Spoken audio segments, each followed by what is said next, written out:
गुरुब्रह्मा गुरुविष्णु गुरुदेवो महेश्वरः गुरुसाक्षात् परब्रह्म तस्मै श्रीगुरवे नमः। ॐ स्थापकाय च धर्मस्य सर्वधर्मस्वरूपिणे रामकृष्णाय ते नमः। जननीं शारदां देवीं रामकृष्णं जगद्गुरुं पादपद्मे तयो श्रित्वा प्रणमामि मुहुर्मुहुः। नमः श्रीयतिराजाय विवेकानन्दसूरये सत्सित्सुखस्वरूपाय स्वामिने तापहारिणे। त्वमेव माता च पिता त्वमेव बन्धुश्च सखा त्वमेव विद्या द्रविणं त्वमेव सर्वं मम देव त्वमेव सर्वं मम देव।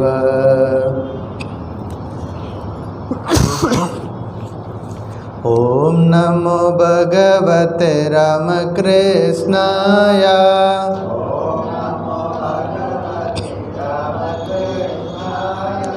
ॐ नमो भगवते रामकृष्णाय।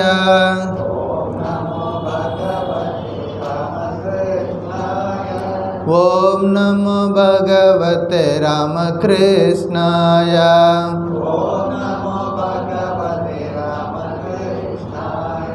ॐ नमो भगवते रामकृष्णाय।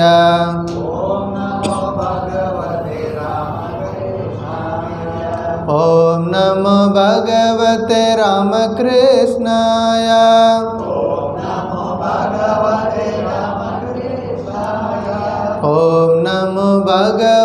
रामकृष्णाय।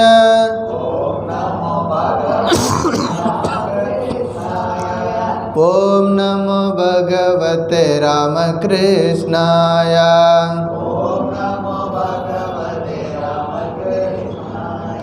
ॐ नमो भगवते रामकृष्णाय।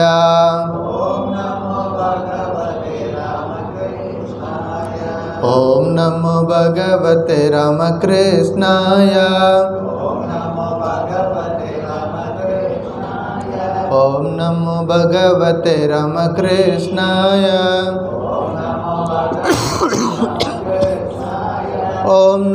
भगवते रामकृष्णाय। ॐ नमो भगवते रामकृष्णाय। ॐ नमो भगवते रामकृष्णाय। ॐ नमो भगवते रामकृष्णाय। ॐ नमो भगवते रामकृष्णाय।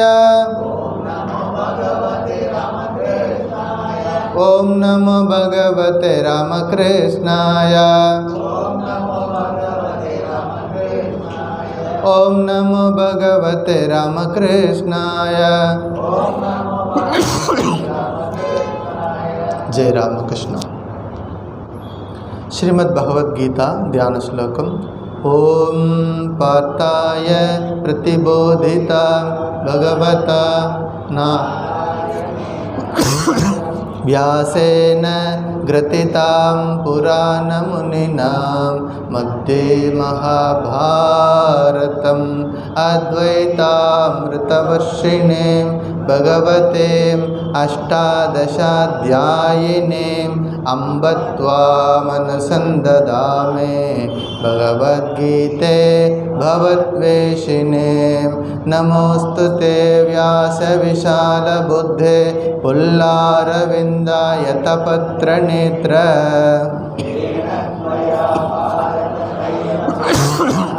प्रज्वालितो ज्ञानमयप्रदीपः प्रपन्नपारिजाताय स्तोत्रवेत्रैकपाणये ज्ञानमुद्राय कृष्णाय गीतामृतदुहे नमः। सर्वोपनिषदो गावो दुग्धा गोपालनन्दनः पातो वत्ससुधीर्भोक्ता दुग्धं गीतामृतं महत्। वसुदेवसुतं देवं कंसचाणूरमर्दनं देवकी परमानन्दं कृष्णं वन्दे।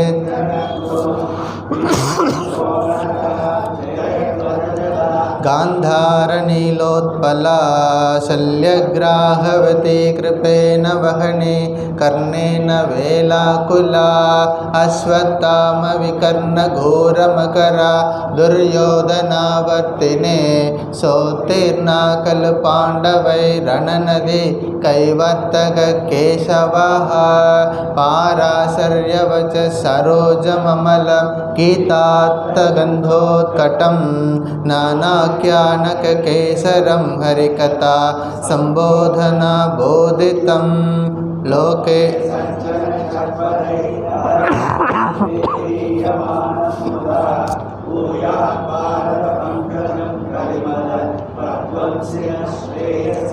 मूकं करोति वाचालं पंगुं लङ्घयते गिरिं यत्कृपातमहं वन्दे परमानन्दमाधवं।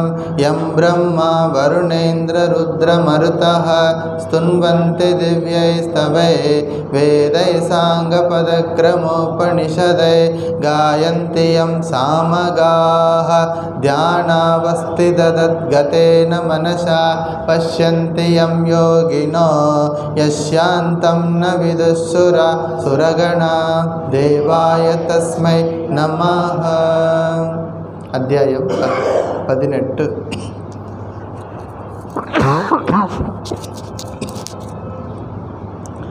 ओम श्री परमात्मने नमः।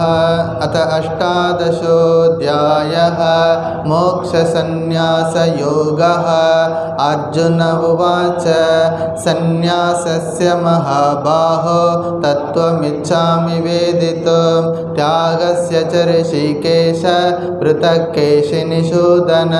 श्रीभगवानुवाच काम्यानां कर्मणां न्यासं संन्यासं कवयो विदुः सर्वकर्मफलत्यागं प्राहुस्त्य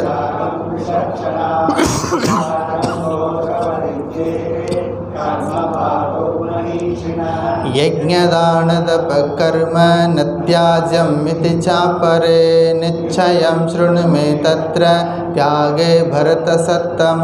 त्यागो हि पुरुषो व्याघ्र त्रिविधः प्रतीतिदः यज्ञदानतपकर्म न त्याज्यं कार्यमेव तत् यज्ञोदानं तपश्चैव पावनानि मनीषिणाम् एतान्यपि तु कर्माणि संगं त्यक्त्वा फलानि च कर्तव्यानीति मे पार्थ निश्चितं मतमुत्तमं।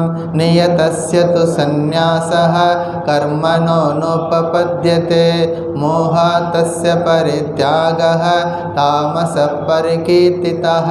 दुःखमित्येव यत्कर्म कायक्लेशभयात् त्यजेत्।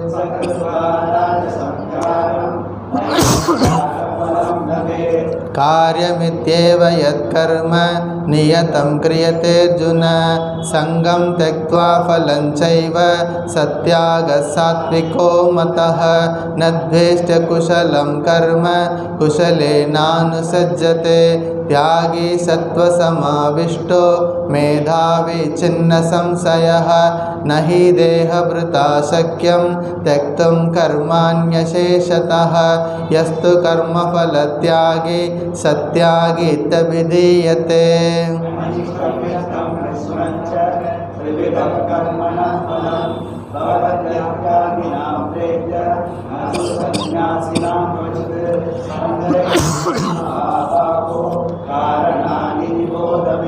सांख्ये कृतान्ते प्रोक्तानि सिद्धये सर्वकर्मणाम् अधिष्ठानं तथा कर्ता करणं च पृथग्विधं विविधाश्च पृथक् चेष्टा दैवं चैवात्र पंचमं शरीरवाङ्मनोभिर्यत् कर्म प्रारभते नरः न्यायं वा विपरीतं वा पञ्चैते तस्य हेतवः तत्रैवं सति कर्तारम् आत्मानं केवलं तु यः पश्यत्यकृतबुद्धित्वान् न स पश्यति दुर्मतिः यस्य नाहङ्कृतो भावो बुद्धिर्यस्य न लिप्यते हत्वापि स इमान् लोकान् न हन्ति न निबध्यते ज्ञानं ज्ञेयं परिज्ञाता त्रिविधा कर्मचोदना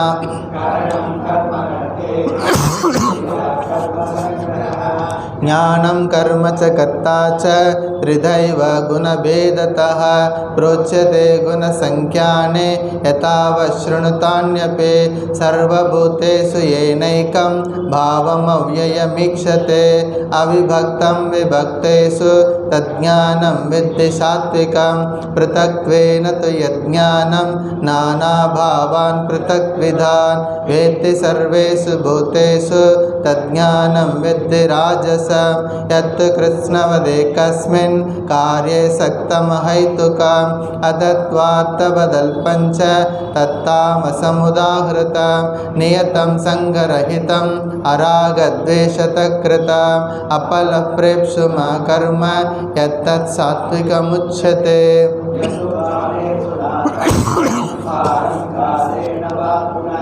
क्रियते बहुलायासं तत्राजसमुदाहृतम् अनुबन्धं क्षयं हिंसात् अनपेक्ष च पौरुषं मोहादारभ्यते कर्म यत्तत्तामसमुच्यते मुक्तसङ्गो न हम्बादि धृत्युत्साहसमन्वितः सिद्ध्यसिद्ध्यो निर्विकारः कर्ता सात्विक उच्यते रागी कर्मफलप्रेप्सुः लुब्धो हिंसात्मको शुचिः हर्षशोकान्वितकर्ता राजसपरिकीर्तितः अयुक्तप्राकृतस्तब्धः शठो नैष्कृतिकोलसः विषादी दीर्घसूत्री च कर्ता तामस उच्यते बुद्धेर्भेदं धृतेश्चैव गुणतस्त्रिविधं शृणु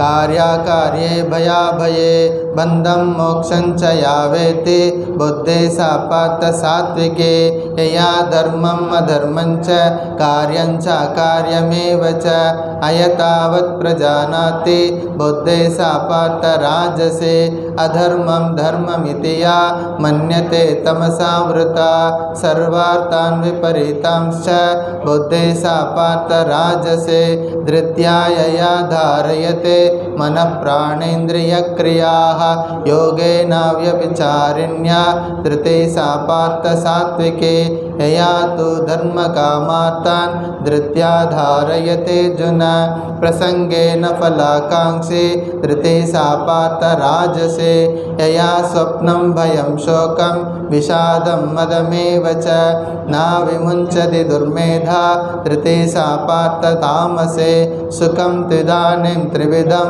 शृणु मे भरतर्षभ अभ्यासाद् रमते यत्र दुःखान्तं च निगच्छति यत्तदग्रे विषमिव परिणामे मृतोपमं तत्सुखं सात्विकं प्रोक्तम्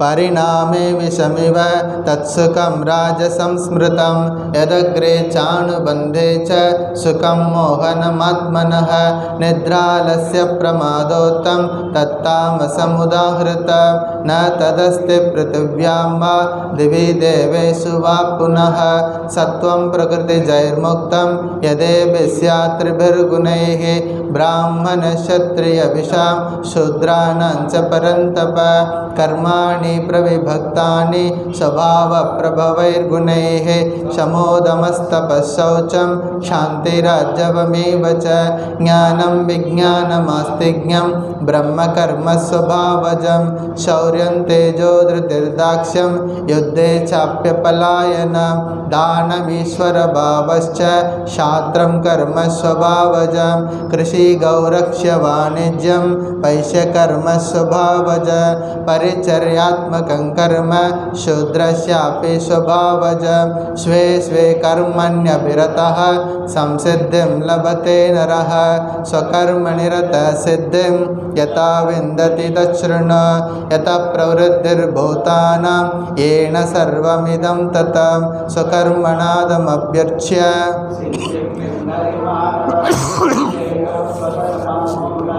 परधर्मास्वनुष्ठितात् स्वभावनियतं कर्म कुर्वन्नाप्नोति किल्बिषं सहजं कर्म कौन्तेय सदोषमपि न त्यजेत् सर्वारम्भा हि दोषेण धूमेन अग्निरिवावृताः असक्तबुद्धिः सर्वत्र जितात्मा विगतस्पृहः नैष्कर्म्यसिद्धिं परमां सन्न्यासेनाधिगच्छति सिद्धिं प्राप्तो यथा ब्रह्म तथाप्नोति निबोध मे समासेनैव कौन्तेय निष्ठा ज्ञानस्य या परा बुद्ध्या विशुद्धया युक्तो धृत्यात्मानं नियम्य च शब्दादीन् विषयान् त्यक्त्वा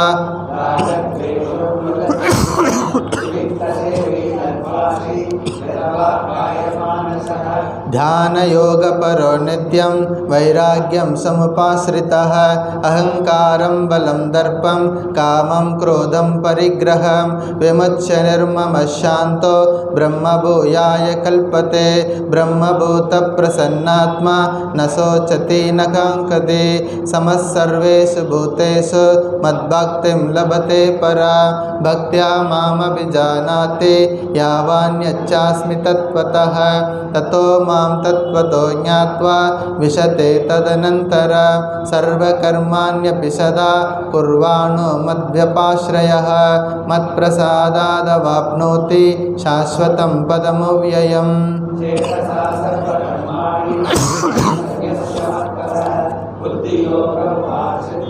मच्चित्तः सततं भव मच्चित्तः सर्वदुर्गाणि मत्प्रसादात् तरिष्यसि अत चेत्त्वमहङ्कारान् न श्रोष्यसि विनङ्क्ष्यसि यदहङ्कारमाश्रित्य न योत्स्य इति मन्यसे मिथ्यैष व्यवसायस्ते प्रकृतिस्त्वां नियोक्ष्यति स्वभावजेन कौन्तेय निबद्धस्वेन कर्मणा कर्तुं नेच्छसि यन्मोहात् करिष्यस्य वशोऽपि तत् ईश्वर सर्वभूतानां हृत्तेषेऽर्जुन तिष्ठते ब्राह्मयन् सर्वभूतानि यन्त्रारूढानि मायया तमेव शरणं गच्छ सर्वभावेन भारत तत्प्रसादात् परां शान्तिं स्थानं प्राप्स्यसि शाश्वत इति ते ज्ञानमाख्यातं गुह्यात् गुह्यतरं मया विमृच्यैतदशेषेण यदेच्छसि तथा कुरु सर्वगुह्यतमं भूयः शृणु मे परमं वचः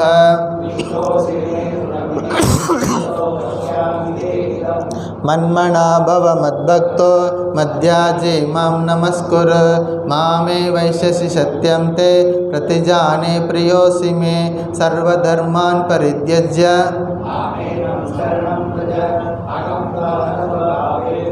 मोक्षयिष्यामि मा शुचः इदं ते न तपस्काय न भक्ताय कदाचन न च शुश्रूषवे वाच्यं न च मां योऽभ्यसूयते या इमं परमं गुह्यं मद्भक्तेष्वभिधास्यते भक्तिं मयि परां कृत्वा मामे वैष्यत्यसंशयः। श्लोक नंबर 69।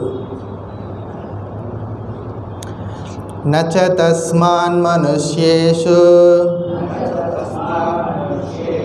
कश्चिन्मे प्रियकृत्तमः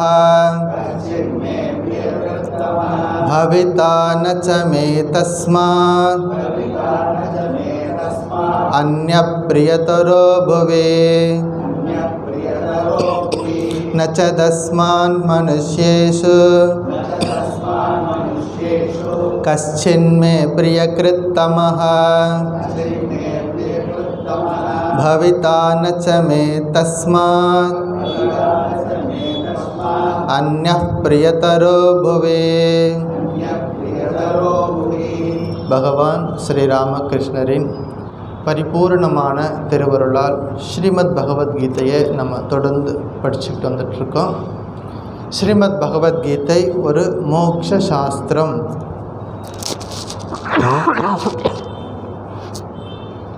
அர்ஜுனனை மையமாக வைத்து உலக உயிர்கள் எல்லாவற்றுக்கும் சொல்லப்பட்ட ஒரு கருத்து பகவான் ஸ்ரீ கிருஷ்ணரால் அருளப்பட்ட ஒரு சாஸ்திரம். இந்த சாஸ்திரம் 18வது அத்தியாயத்தில் இருக்கும். அந்த சாஸ்திரத்தில் 18வது அத்தியாயம் அர்ஜுனனுடைய ஒரு கேள்வியிலிருந்து தொடங்குகிறது. கேள்வி என்ன அப்படின்னா, தியாகம் மற்றும் சந்நியாசத்திற்கான வேறுபாட்டை கேட்கிறார். பகவான் அதற்கு பதில் சொல்லும் விதமாக நித்திய கடமைகளை நாம் அன்றாடம் செய்து வர வேண்டும் என்பதை வலியுறுத்தி சொன்னார். அந்த மாதிரி நித்திய கடமைகளை நம்ம தொடர்ந்து செய்யும் பொழுது என்ன ஆகும் அப்படின்னா, ஃபஸ்ட்டு ரிசல்ட்டு பாவனானி மனிஷினாம், புனிதம் அடைவோம். நித்திய கடமையில் செய்கிறதுனால என்ன செய்கிறோம் ஆகுது, ஃபஸ்ட்டு ரிசல்ட்டு நமக்கு பாவனானி மனிஷினாம் அப்படின்னா மனிதன் புனிதம் அடைகிறான்.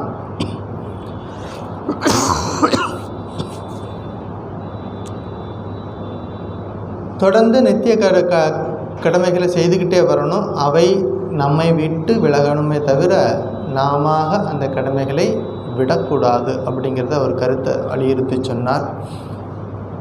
சந்நியாசத்தை பற்றி எடுத்து சொன்னார். மேலும் ஒரு 9 தலைப்புகளை 7 தலைப்புகளை எடுத்துக்கொண்டார். அந்த 7 தலைப்புகள் என்னென்ன அப்படின்னா, சந்நியாசம், ஞானம், கர்ம, கர்த்தா, புத்தி, திருத்தி, சுகம் என்று 7 தலைப்புகளை எடுத்துக்கொண்டு அது 3 விதங்களில், அதாவது கர்ம, சாத்விகம், ராஜசம், தாமசம் 3 குணங்கள் எப்படியெல்லாம் வேலை செய்கிறது என்றெல்லாம் ரொம்ப விரிவாக நம்ம பார்த்தோம். அதற்கு அடுத்தபடியாக 4 யோகங்களுடைய கர்மயோகம், ராஜயோகம், பக்தி யோகம், ஞான யோகம் இதனுடைய சாராம்சத்தை இதுவரைக்கும் 17 அத்தியாயங்களில் சொல்லப்பட்ட விஷயங்களை மீண்டும் ஒரு முறை அர்ஜுனனுக்கு நினைவுபடுத்தினார். அதற்கு பிறகு 4 வர்ணத்தவருடைய கடமைகள், பிராமண, சத்திரிய, வைசிய, சூத்ரனுடைய கடமைகள் என்ன அப்படியெல்லாம் சொல்லிட்டு அர்ஜுனன்ட்ட ஒரு பணிவான விண்ணப்பத்தை வைக்கிறார் பகவான். அர்ஜுனா, உனக்கு எல்லாத்தையும் நான் சொல்லிட்டேன், பொறுமையாக எல்லாத்தையும் சொல்லிட்டேன், நீ கேட்டபடியே எல்லாம் உனக்கு சொல்லி கொடுத்துருக்குறேன். இதுக்கு மேலே உன் விருப்பம் போல் செய், உனக்கு என்ன விருப்பம்னு தோணுதோ அதன்படி செய் அப்படின்னு சொல்லிட்டு அதுக்கப்புறமாக மன்மனா பவ மத்பக்தோ மத்யாஜி மாம் நமஸ்குரு மாமேவ ஏசிசி சத்தியம் தே பிரதிஜானே பிரியோசிமே. நான் சத்தியம் செய்து சொல்லுகிறேன், யார் என்னை சரணடைகிறார்களோ, என்னை வழிபடுகிறார்களோ அவர்கள் நிச்சயமாக நல்ல கதி அடைவார்கள் அப்படி சொல்லிட்டு சரம ஸ்லோகத்துக்கு வருகிறார். என்ன சரம ஸ்லோகம்? சர்வ தர்மான் பரித்யஜ்ய மாமேகம் சரணம் ரஜ அகம் துவா சர்வ பாப்பேபியோ மோக்ஷயிஷ்யாமி மா சுச்சாக. எல்லா தர்மங்களையும் விட்டுவிட்டு என்னை சரணடை அப்படின்னு சொன்னார். இப்போ இதுவரைக்கும் தர்மங்களை செய்ய சொன்ன பகவான் தர்மத்தையும் கடந்து போ அப்படிங்கிற ஒரு அறிவுரையும் எடுத்து சொல்கிறார். அதை நம்ம பார்க்குறோம். அதற்கு அடுத்தபடியாக இந்த ஸ்லோகத்தை, அந்த பகவத்கீதையை அல்லது இது போன்ற சாஸ்திரங்களை யாருக்கு சொல்லக்கூடாது அப்படிங்கிறத முதல்ல சொன்னார். யாருக்கு சொல்லக்கூடாது, யாருக்கு பக்தி இல்லையோ அவங்களுக்கு சொல்லக்கூடாது, யாருக்கு தவம் இல்லையோ அவங்க சொல்லக்கூடாது, அதெல்லாம் சொன்னு பார்த்தோம். அப்புறம் அடுத்ததாக யாருக்கு சொல்லணும் அப்படிங்கிறத கடந்த வார வகுப்பில் பார்த்தோம். யாருக்கெல்லாம் இந்த சாஸ்திரத்தை எடுத்து சொல்லணும் அப்படிங்கிறத கடந்த வகுப்பில் பார்த்தோம். ஸ்லோகா நம்பர் 68. ய இதம் பரமம் குஹ்யம் மத் பக்தே ஸ்வபிதாஷ்யதி பக்தி மயிப்பராம் கிருத்வா மாமேவ வைஷத் அசம்சயா அப்படின்னு சொல்கிறார். யார் இந்த மேலான ரகசியத்தை என் பக்தர்களுக்கு சொல்கிறானோ, என்னிடம் மேலான பக்தி கொள்கிறானோ, அவன் சந்தேகம் இல்லாமல் என்னையே அடைகிறான். சத்தியம் செய்து சொல்லியாச்சு, இங்கே இன்னொரு அஷ்யூரன்ஸ் கொடுக்குறாரு. சந்தேகமே வேணாம், டவுட்டே வேணாம், அவங்களுக்கு நிச்சயமாக அவர்கள் என்னை அடைவார்கள் அப்படிங்கிற ஒரு கருத்தை வலியுறுத்தி சொல்கிறார். இன்றைக்கி பார்க்கக்கூடிய ஸ்லோகம் அதோட கண்டினியூவேஷன் தான். அந்த கருத்தை அப்படியே ஞாபகம் வச்சுக்கோங்க. அதோட கண்டினியூவேஷன் தான் இன்றைக்கி பார்க்குற ஸ்லோகம். நச்ச தஸ்மான் மனுஷ்யேஷு கஷ்டின் மே பிரியகிருத்தமாக பவிதா நச்ச மே தஸ்மாத் அந்நிய பிரியதரோ புவி. மனுஷ்யேஷு மனிதர்களில் தஸ்மாத்து அவனை விட கஷ்டித்து யாரும் மே எனக்கு பிரியகிருத்தமாக பிரியமானதை செய்பவனும் நான் இல்லை. மே எனக்கு பிரியத்தரக மிகவும் பிரியமானவனும் அந்யக வேறு ஒருவன் புவி இந்த பூமியில் பவிதா நச்ச இருக்க மாட்டான். என்ன அர்த்தம்? மனிதர்களில் எனக்கு மிகவும் பிரியமானதை செய்பவனும் மிகவும் பிரியமானவனும் அவனை விட வேறு யாரும் இல்லை, இனிமேலும் இருக்கப் போவது இல்லை. ஒரு கருத்தை வலியுறுத்துகிறார். பகவானுக்கு பிரியமானதை செய்யணுங்கிறத சொல்கிறார். அந்த பிரியமானதை அவருக்கு பிடிச்ச காரியத்தை யார் செய்கிறானோ அவர் எனக்கு பிடிக்கும் அப்படிங்கிறாரு. அது மட்டும் கிடையாது, இந்த உலகத்தில் இப்போ ப்ரெசன்ட் டென்ஸ் மட்டும் கிடையாது, இனி மேலும் இல்லை அப்படிங்கிறார். இது ஒரு பெரிய ஒரு முக்கியமான ஒரு கருத்தில் வைக்க வேண்டிய விஷயம். இன்றைக்கி மட்டும் சொல்லலை அவர், இனிமேலும் யாரும் அப்படி கிடையாது. யாரெல்லாம் எனக்கு பிரியமானதை செய்கிறாங்களோ அவங்க மேலே நான் எப்போதும் நான் அவங்கள பாதுகாக்கிறேன் அப்படிங்கிற ஒரு அஷ்யூரன்ஸை கொடுக்குறாரு. நம்ம பார்ப்போம், விரிவாக பார்ப்போம். தைத்திரிய உபநிஷத்தில்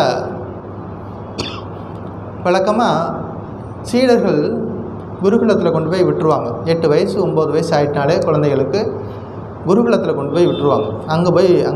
அங்கே குருகுநாதர் கூட தங்கி இருந்து படிக்கணும்.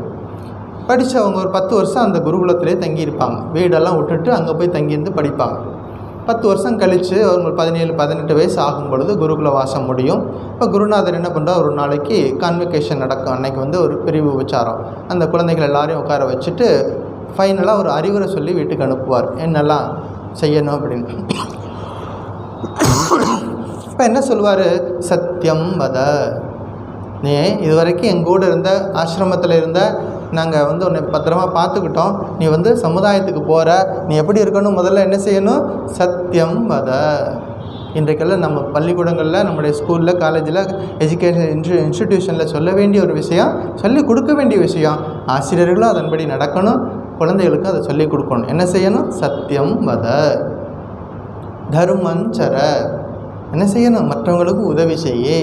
மாத்ரு தேவோ பவ, தாய் தந்தையை மதிக்க கற்றுக்கொள்ளு. தாய் தந்தையரை தெய்வமாக வணங்கு.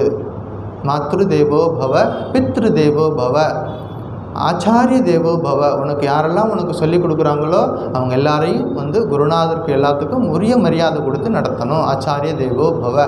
அதிதி தேவோ பவ, அவங்க வீட்டுக்கு யாராவது விருந்தினர் வந்துட்டாங்கன்னா அவர்களையும் தெய்வமாக கருதி அவர்களுக்கு பணிவிட செய்யணும். இதெல்லாம் வரிசை அப்படி சொல்லிக்கிட்டே வருவார். அப்புறம் ஒன்று சொல்லுவார், ஸ்வாத்தியாய பிரவச்சனாபியாம் ந பிரமதித்தவ்யம் அப்படின்னு சொல்லுவார். என்ன சொல்லுவார்னா, ஸ்வாத்தியாயம் அப்படின்னா படிக்கிறது சாதாரணமாக ஒரு பேப்பர், நியூஸ் பேப்பரை படிக்கணும், அதுக்கு பேர் அது கிடையாது, படிக்கிறது கிடையாது. படிக்கிறதுனா உள்வாங்கிக்கணும். நம்ம என்ன படிக்கிறோமோ அந்த கருத்து, அந்த டெக்ஸ்ட் என்ன படிக்கிறோமோ அதை உள்வாங்கணும், அதுக்கு பேர் தான் படிக்கிறது. அந்த ஸ்வாத்தியாயம், ஸ்வாத்தியாயம் படிக்கிறதையும், பிரவச்சனாபியாம் நீ படித்து கற்றுக்கிட்ட ஒரு விஷயத்தை, ஒரு நல்ல விஷயம் கற்றுக்கிட்ட, அதை என்ன பண்ணணும், மற்றவங்களுக்கு சொல்லிக் கொடுக்கணும். பிரவச்சனாபியாம் ரெண்டையும் என்ன செய்யக்கூடாது, ந பிரமதித்தவ்யம். பிரமதித்தவ்யம் அப்படின்னா மறந்து போகிறது. அதுக்கு முன்னாடி சேர்த்தினா மறந்து போகாதே, மறந்து போகாமல் செய்யணும். என்ன செய்யணும், மற்றவங்களுக்கு சொல்லிக் கொடுக்கணும். நானும் படிக்கணும், மற்றவங்களுக்கும் அந்த கருத்தை சொல்லிக் கொடுக்கணும். எனக்கு எந்த கருத்து பிடிச்சிருந்ததோ, எனக்கு எந்த கருத்து சந்தோஷமாக இருந்ததோ, எந்த விஷயம் எனக்கு மனசு மகிழ்ச்சியை கொடுத்ததோ அந்த விஷயத்தை மற்றவங்களோட ஷேர் பண்ணிக்கணும் அப்படிங்கிற ஒரு கருத்தை சொன்னார். அது ரொம்ப முக்கியமானது. அது இந்த ஸ்லோகத்துக்கு ரொம்ப பொருந்தும். அதாவது லீனேஜ், பரம்பரா, தொடர்ந்து இந்த பரம்பரை அப்படிங்கிறத நம்ம பாதுகாக்கணும். எத்தனையோ வருஷங்களுக்கு முன்னாடி, ஆயிரக்கணக்கான வருஷங்களுக்கு முன்னாடி குருகுலத்தில் சொல்லிக் கொடுத்த வேதங்கள் இன்றைக்கு வரைக்கும் நம்ம கைக்கு சேர்ந்துருச்சு. இன்றைக்கி புக் ஃபார்மாக போட்டு பிரிண்ட் பண்ணி வச்சுருக்கிறோம். நம்ம புக் ஸ்டாலில் சேல்ஸுக்கெலாம் வச்சுருக்கிறோம். எல்லா வேதங்களும் புக் ஃபார்மாக வந்துருச்சு. இப்போ எவ்வளோ காலமாக இதை போற்றி பாதுகாத்து வச்சுருந்து கொண்டு வந்துருக்காங்க. எத்தனை குடும்பங்கள் இதுக்காக தியாகம் பண்ணியிருப்பாங்க, அவங்க வாழ்க்கையே தியாகம் பண்ணியிருப்பாங்க. எத்தனை பேர் இதுக்காக முயற்சி எடுத்து கொண்டு வந்துருப்பாங்க. அடுத்த தலைமுறை கொண்டு போய் சேர்க்கணும்னு சொல்லி கொடுத்துட்டே இருப்பாங்க. சீடர்களுக்கு சொல்லிக் கொடுப்பாங்க, அவங்க அவருடைய சீடருக்கு சொல்லிக் கொடுப்பாங்க. தொடர்ந்து வழி வழியாக வந்து இன்றைக்கி நம்ம கைக்கு சேர்ந்துருக்குது. இது என்ன பண்ணணும், நம்ம அடுத்த ஜெனரேஷனுக்கு கொண்டு போய் சேர்க்கணும். அதாவது இது ஒரு சங்கிலி மாதிரி தொடர்ந்து இது கண்டினியூஷன் போய்கிட்டே இருக்கணும். இதுதான் வந்து தர்மத்தை காப்பாற்றுறது, மக்களை வந்து நல்வழிப்படுத்துறது இந்த புனிதமான நூல்கள். இதை வந்து அடுத்த ஜெனரேஷனுக்கு கொண்டு போய் சேர்க்கணும் அப்படிங்கிறது எல்லாருக்கும் முக்கியமான கடமை. சுவாமி இதெல்லாம் ஆசிரமம் தானே பண்ணணும் அப்படின்னு நினைக்கக்கூடாது. எல்லாருக்கும் இதில் பங்கு இருக்குது. யாராருக்கு எவ்வளோ முடியுமோ அந்த பங்களிப்பை செய்யும்போது தான் இந்த சங்கிலி வந்து தொடர்ந்து கட்டாகாமல் அடுத்தடுத்த ஜெனரேஷனுக்கு கொண்டு போய் சேர்க்க முடியும். இப்போ ஸ்வாத்தியாய பிரவச்சனாபியாம் ந பிரமதித்தவ்யம் அப்படிங்கிறது ஒரு விஷயம். சரி, எல்லா காரியங்களையும் பகவானுக்கு செய்யக்கூடிய பூஜையாக பார்க்கணும் அப்படின்னு நம்முடைய வேதங்கள் நமக்கு சொல்லி கொடுக்குது. சுவாமி பூஜை அப்படின்னா கோயிலுக்கு போவோம், தேங்காய் பழம் வாங்கிட்டு போவோம், அங்கே வந்து அர்ச்சகர்கிட்ட கொடுத்துருவோம். அவர் வந்து ஒரு எங்களோட கோத்திரமெல்லாம் கேட்பார், நட்சத்திரமெல்லாம் கேட்பார். சொன்னதுக்கப்புறம் அர்ச்சனை பண்ணி கொடுப்பாரு. அதானே நாங்கள் பூஜை பண்ணிகிட்ருக்கோம். அந்த பூஜையில் நாங்கள் பண்ணிட்டு தானே இருக்கோம் சுவாமி அப்படின்னா அதுவும் பூஜை தான். ஆனால் வீட்டில் செய்யக்கூடிய என்னென்ன காரியங்கள் இருக்கோ அதுவும் எல்லாமே பூஜை தான். தினசரி வீட்டை பெருக்கிறது, குட்டி சுத்தம் பண்ணுறது, நம்ம சுற்றி இருக்கிற இடத்த சுத்தமாக வச்சுக்கிறது, நம்ம சுற்றி இருக்கிற தெருவை சுத்தமாக வச்சுக்கிறது, நம்முடைய சமுதாயத்தில் எல்லார்ட்டையும் வந்து அன்பாக பழகிறது எல்லாமே வந்து தெய்வீகமான காரியங்கள் தான். எதுவுமே வந்து மோசமான காரியங்கள் கிடையாது. எல்லாமே தெய்வீகமான காரியங்கள் அப்படிங்கிறத ஞாபகம் வச்சுக்கணும். எல்லா செயல்களும் இறைவனுக்கான செயல்களே. ஸோ பகவத்கீதை வாழ்க்கை தத்துவத்தை நமக்கு எடுத்து சொல்லுது. என்ன பிரச்சனை ஆரம்பித்தது இந்த கீதையில்? ஃபஸ்ட்டு சாப்டரில் என்ன ஆரம்பித்தது? அர்ஜுனன் போர் செய்ய வந்தான், போர்க்களத்தில் வந்து முன்னாடி நிற்கிறான், அப்படி நிற்கிறவங்களெல்லாம் பார்க்குறான். யாரெல்லாம் நிற்கிறாங்க? குருநாதர் இருக்கார், தன்னுடைய சொந்தக்காரங்களாம் பாட்டனார் இருக்கார். இவங்கெல்லாம் பார்த்துட்டு இவர்களெல்லாம் கொன்று விட்டு எனக்கு இந்த ராஜ்யம் வேணுமா, நான் சண்டை போட மாட்டேன் அப்படின்னு ஒரு முடிவு பண்ணுறான். இங்கே ஒரு மனக்கலக்கம் வந்துருச்சு. அவர்களை உடலாக பார்த்தான். அர்ஜுனன் தன்னை உடலாக கருதினான், அதனால் அவர்களையும் உடலாக கருதினான். அதில் வந்த பிரச்சனை தான் அவனால் ஒரு சரியான டெசிஷன் எடுக்க முடியலை. இப்போ பகவான் என்ன பண்ணுறார்? நீ உடல் அல்ல, நீ ஆன்மா அப்படிங்கிற கருத்தை ஆழமாக பதிய வைக்கிறாரு. இப்போ உடல்னால் என்ன, ஒரு நாளைக்கு இருக்கும், பிறக்கும், கொஞ்ச நாள் கழித்து வளரும், ஒரு நாள் கழித்து இறந்து போகும். இப்போ இறக்காமல் நமக்குள்ளே ஒன்று இருக்குது, அதுக்கு பேர் ஆன்மா அப்படிங்கிற உயர்ந்த கருத்துக்களை எல்லாம் சொல்லி அர்ஜுனனுக்கு புரிய வைக்கிறார். அதுக்காகத்தான் அந்த 17 சாப்டரில் பல்வேறு விஷயங்களை எடுத்து சொல்கிறார். வேதங்களில் இதே கருத்தை பார்க்குறோம். முண்டகோபனிஷத்தில் அழகாக இதை வந்து சொல்லியிருக்குது. பராவித்யா அபராவித்யா அப்படின்னு 2 விஷயங்கள் சொல்லும். பராவித்யா அப்படின்னா இன்டர்னல், இன்டர்னல் அப்படிங்கிறது நமக்குள்ளே போய் தேடுறது, இப்போது இன்பம் வெளியில் இருக்குதுன்னு போயின்னா அதுக்கு பேர் அபராவித்யா. இன்பமெல்லாம் எனக்குள்ளே இருக்குதுன்னு தேடுறது, அதுக்கு பேர் வந்து பராவித்யா. இதை நம்ம பார்த்தோம். 2 பறவைகள் ஒரே மரத்தில் உட்காந்துருக்குது அப்படின்னு நம்ம பார்த்தோம். ஒரு பறவை கீழ் கிளையில் உட்காந்துருந்தது, இன்னொரு பறவை மேல் கிளையில் உட்காந்துருந்தது. இந்த கீழே கிளையில் உட்காந்துருந்த பறவை என்ன பண்ணுச்சு? ஒவ்வொரு நாளும் என்ன பண்ணணும்? இனிப்பான பழத்தை சாப்பிடும், டான்ஸ் ஆடும். இனிப்பான பழம் சாப்பிட்டோன்னே மனசுக்கு சந்தோஷமாக இருக்கும், டான்ஸ் ஆடும். ஒரு கசப்பான பழத்தை சாப்பிட்றோம், சில நாளைக்கு தெரியாமல் சாப்பிட்டுவிடும். சாப்பிட்ட உடனே ரொம்ப துக்கப்படும். அதாவது இன்பம் துன்பம் மாறி மாறி இந்த பறவைக்கு வந்துக்கிட்டே இருக்குது. இப்படி போயிட்டே இருக்குது. ஒரு நாள் இந்த கவனித்து பார்த்தது, இந்த மரத்தில் வேறு யாராவது இருக்கிறாங்களான்னு பார்த்தா மேலே ஒரு பறவை உட்காந்துருச்சு. அடடே எங்கே ஒருத்தன் உட்காந்துருக்கிறான்னு, எனக்கு மேலே உட்காந்துருக்கானேன்னு சொல்லிட்டு அப்படியே ஒரு ஸ்டெப் மேலே போச்சு, அடுத்த கிளையில் மேலே போச்சு. அப்படியே ஒவ்வொரு ஸ்டெப்பாக மேலே போயிட்டு நான் போய் அந்த பறவை போய் பார்க்கணும். அது நல்லா அமைதியாக உட்காந்தே இருக்குது. நான் தான் ரொம்ப கஷ்டப்பட்டுகிட்டே இருக்கிறேன். நான் நல்ல பழத்தை சாப்பிட்டா சந்தோஷப்படுறேன், கெட்ட பழத்தை சாப்பிட்டா ரொம்ப வருத்தப்படுறேன். அந்த மேலே உட்காந்துருக்க பறவை எந்த விதத்துலையும் பாதிக்காமல் நல்லா அமைதியாக இருக்குது. நான் போய் அந்த பறவைக்கிட்ட போய் அந்த ரகசியம் என்னென்னு கேட்கணும் அப்படி சொல்லிட்டு கொஞ்சம் கொஞ்சமாக மேலே போய் பார்த்தா நெருங்கி பக்கத்தில் போய் பார்க்குது. அங்கே 2ஆம் நம்பர் பறவையே கிடையாது. இருக்கிறதெல்லாம் ஒரே பறவை தான். இதுதான் அங்கே இருந்தது, அதுதான் இங்கே இருந்தது அப்படிங்கிற கருத்தை புரிய வைக்குது. அதாவது பராவித்யா அப்படின்னா இன்டர்னல், நமக்குள்ளே போய் தேடுறது. அபராவித்யா அப்படின்னா நம்ம படிக்கிறது எல்லாமே அபராவித்யா தான், இன்க்ளூடிங் பகவத்கீதை படிக்கிறோமே, இது எல்லாமே அபராவித்யை. பகவத்கீதையை படிச்சுட்டு நான் யாருன்னு நமக்கு கண்டுபிடிக்கிற பாருங்க, அதுக்கு பேர் தான் பராவித்யை. பகவத்கீதை படிக்கணும், படிச்சுட்டு இது என்ன சொல்லி கொடுக்குதுன்னு கண்டுபிடிச்சிட்டு தெரிஞ்சுக்கிட்டு இன்டர்னலாக போகணும், தபஸ் பண்ணணும். தபஸ் மூலமாக நான் யாருங்கிறத உணர்றேன் பாருங்க, அதுக்கு பேர் பராவித்யா. அதுக்கு அதை தவிர என்னெல்லாம் இருக்கோ மீதி எல்லாமே அப்பராவித்யா. வேதம், உபனிஷத்து, ராமாயணம், மகாபாரதம் எல்லாமே நமக்கு அதுக்கான வழியை காட்டும். ஆனால் செய்ய வேண்டியது சாஸ்திரம் படிக்கணும், ஆனால் தவம் செய்து அந்த உண்மை பொருளை நாம் தான் உணரணும் அப்படிங்கிறத பார்க்குறோம்.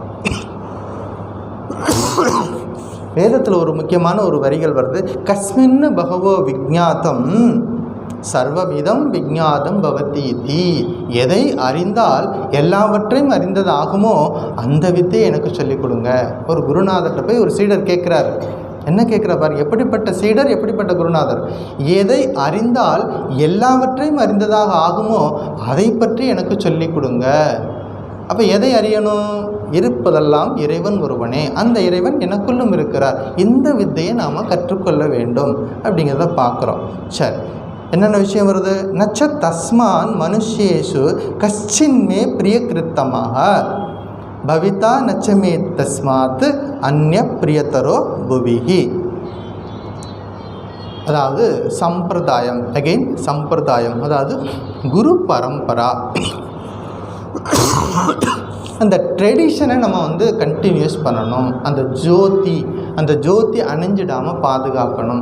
அடுத்த தலைமுறைக்கு இந்த நல்ல கருத்துக்களை, உயர்ந்த கருத்துக்களை கொண்டு போய் சேர்க்கணும். சுவாமி விவேகானந்தர் சொல்லுவார், இந்த பாரத நாடு அடிமைப்பட்டு கிடந்ததற்கு பல்வேறு காரணங்கள் இருக்கிறது. அதில் முக்கியமான ஒரு காரணம் என்ன அப்படின்னா, நம்முடைய தொன்று தொட்டு அந்த பரம்பரை, இந்த பழக்க வழக்கங்கள், நம்முடைய சம்பிரதாய சாஸ்திர சம்பிரதாயங்களை நெக்ஸ்ட்டு ஜெனரேஷனுக்கு நம்ம சொல்லிக் கொடுக்காம விட்டதும் ஒரு காரணம் அப்படின்னு விவேகானந்தர் சொல்கிறார். அப்போ அந்த ஒரு முக்கியமான பணியை எல்லோரும் செய்யணும். நம்ம கற்றுக்கணும். கற்றுக்கிட்டு போயிட்டு என்ன பண்ணணும்? மற்றவர்களுக்கு சொல்லிக் கொடுக்கணும். சொல்லிக் கொடுக்கும்போது என்ன செய்யணும்?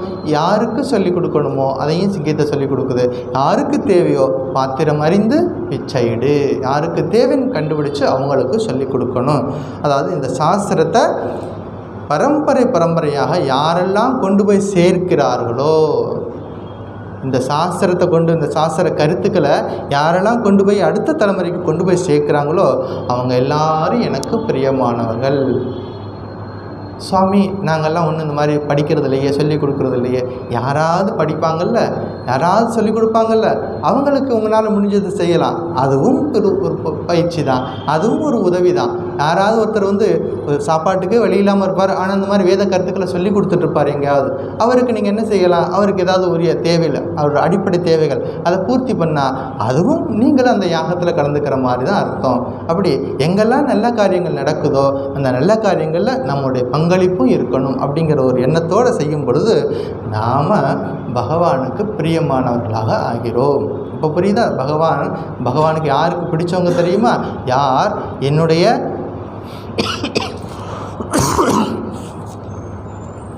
எல்லாரும் கஷ்டப்படுறாங்களோ, உலகத்தில் எங்கெல்லாம் தேவை இருக்கோ அவங்களுக்கு யாரெல்லாம் உதவி செய்கிறாங்களோ அவரை பகவானுக்கு ரொம்ப பிடிக்கும். சுவாமி விவேகானந்தர் அமெரிக்காவுக்கு போயிட்டு திரும்பி வரும் பொழுது ராமேஸ்வரத்தில் ராமேஸ்வர கோயிலில் ஒரு லெக்சர் கொடுத்துருக்காரு. அந்த கோயிலில் சுவாமிஜி பேசினது அப்படியே கல்வெட்டில் பதிச்சு வச்சுருக்குறாங்க. எப்போவாது ராமேஸ்வரம் போனீங்கன்னா போய் பாருங்கள்.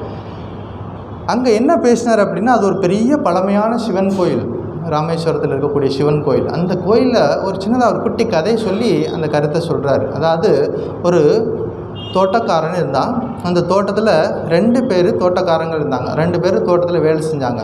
ஒருத்தர் என்ன பண்ணுவார், அந்த எஜமானன் எப்போவாது தான் தோட்டத்துக்கு வருவார். வரும்பொழுது ஓடி போயிட்டு கை கட்டி நின்றுக்குவார். ரொம்ப பவ்யமாக நிற்பார். ஐயா, நீங்கள் கட்டியிருக்கிற வாட்ச் ரொம்ப நல்லா இருக்கியா அப்படிம்பார். நீங்கள் போட்டிருக்க ட்ரெஸ்ஸு அதை விட நல்லா இருக்குதியா அப்படின்னா. இப்படி ஏதாவது முகஸ்துதி பண்ணிக்கிட்டே இருப்பார். அவர் ப்ளீஸ் பண்ணோம்னா அவருக்கு நமக்கு சம்பளத்தை கூட்டி கொடுப்பாரு அப்படின்னு நினச்சிக்கிட்டு என்ன பண்ணுவார், அவர் இருக்க வரைக்கும் ரொம்ப பவ்யமாக நடந்துக்குவார், எல்லாம் செய்வார். அப்படி அவர் அந்த பக்கம் வண்டி எடுத்துகிட்டு போயிட்டார்னா போதும், இவர் கும்பகர்ணம் மாதிரி தூக்கம் போட்டுருவார். எந்த வேலையும் செய்ய மாட்டார். இவர் ஒருத்தர் தோட்டக்காரர். இன்னொரு தோட்டக்காரர் இருந்தார். அவர் என்ன பண்ணுவார், முதலாளி வந்தாலும் அவர் வழக்கமாக அவர் செய்த வேலை செஞ்சுட்டு இருப்பார். டைமுக்கு வேலைக்கு வருவார். எல்லா வேலையும் சிரத்தையாக பண்ணுவார். முதலாளி இருந்தாலும் இல்லாவிட்டாலும் ஒரே மாதிரி இருப்பார். யாருக்காகவும் முகஸ்துதியெல்லாம் செய்யாமல் அவருடைய கடமையில் சரியாக இருப்பார்.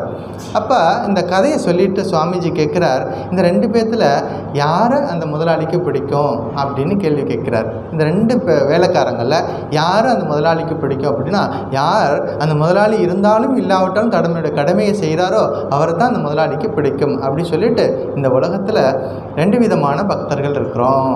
ஏன்னா அது கோயிலில் பேசுகிறாரு, சிவபெருமானுடைய கோயிலில் பேசுகிறாரு. 2 விதமான பக்தர்கள் இருக்கிறோம். ஒரு விதமான பக்தர்கள் நம்ம என்ன செய்கிறோம், பகவானை போற்றி பாடுகிறோம், பகவானுக்கு அபிஷேகம் பண்ணுறோம், அப்புறம் குடங்குடமாக பால் ஊற்றி அபிஷேகம் பண்ணுறோம், என்னென்னமோ நம்ம செய்கிறோம். இன்னொரு விதமான பக்தர்கள் அந்த மாதிரிலாம் இது பெரிய காரியங்கள்லாம் எதுவும் பண்ண மாட்டாங்க. ஆனால் என்ன பண்ணுவாங்க, எங்கேயாவது யாருக்காவது கஷ்டம் அப்படின்னா சத்தமில்லாமல் போய் அவங்களுக்கு போய் சேவை பண்ணிட்டு வருவாங்க.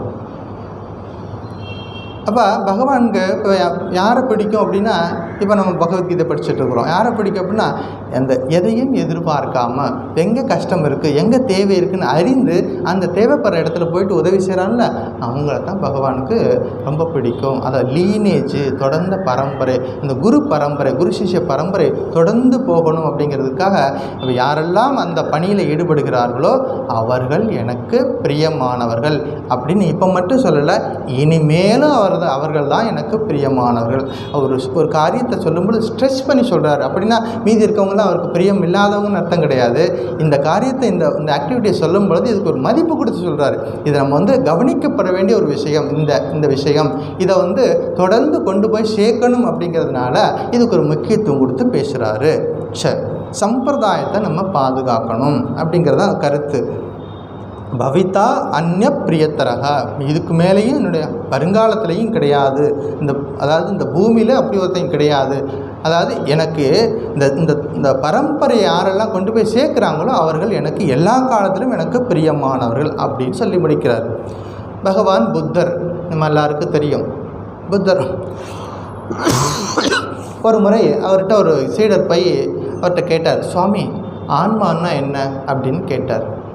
என்ன கேட்டார், ஆன்மான்னா என்ன அப்படின்னு கேட்டார். புத்தர் அமைதியாக கண்ணு மூடி அமைதியாக உட்காந்து இருந்தார்.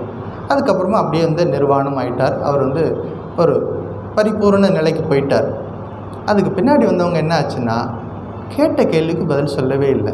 ஆன்மான்னு ஏதோ கேட்டிருக்கார், ஒரு உயர்ந்த விஷயத்தை கேட்டார், அவர் ஒன்றும் பதில் சொல்லலை. இப்போ என்ன ஆச்சு அப்படின்னா, யாரும் என்ன மாதிரி நினச்சிக்கிட்டாங்களோ அதுக்கு தகுந்த மாதிரி விளக்கம் கொடுக்க ஆரம்பிச்சிட்டாங்க. ஆன்மா பற்றி யார் எப்படியெல்லாம் நினச்சிக்கிட்டாங்களோ அவங்களுடைய கன்செப்ஷன், அவங்களுடைய புரிதல் எப்படி இருந்ததோ அதுக்கு தகுந்த மாதிரி அடுத்தடுத்தவங்களுக்கு சொல்ல ஆரம்பிச்சிட்டாங்க. அப்போ என்ன ஆச்சுன்னா, ஒரே நேரத்தில் இதை கொண்டே சரியாக ஓப்பன் பண்ணி சொல்லணும். எங்கே தேவை இருக்கோ அந்த குழந்தைகளுக்கு தேவையான நேரத்தில் அந்த ஆன்மீக கல்வியை கொண்டு போய் சேர்க்கணும். அந்த நேரத்தில் நமக்கென்னு வாயை மூடிட்டு இருந்துட்டோம்னா பின்னாடி வரக்கூடிய தலைமுறை பாதிக்கும். இன்றைக்கென்ன நமக்கு வேலை முடிஞ்சது நம்ம போயிடலாம் நினச்சிடக்கூடாது.